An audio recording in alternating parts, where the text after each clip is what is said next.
金曲歌王萧敬腾日前在高雄开唱，贾静雯、修杰楷夫妇也带着布布、BoYo一双萌娃前去捧场，而这也是爱女看演唱会的初体验。当天老萧为了给孩子们惊喜，特地戴上鲨鱼头帽，演唱儿童界神曲《Baby Shark》。不过昨天修杰楷爆料，其实当晚布布看到睡着，而BoYo则一脸觉得奇怪。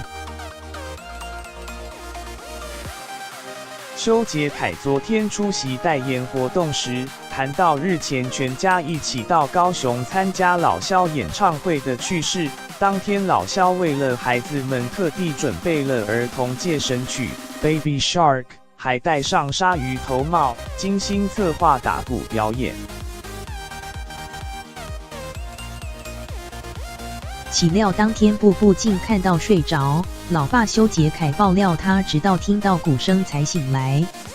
反倒是和老萧撞脸的BoYo一直都很嗨，修杰楷透露BoYo整场都跟着音乐动，一脸觉得奇怪，平常那个人为什么在台上，然后距离这么远，还一直模仿他。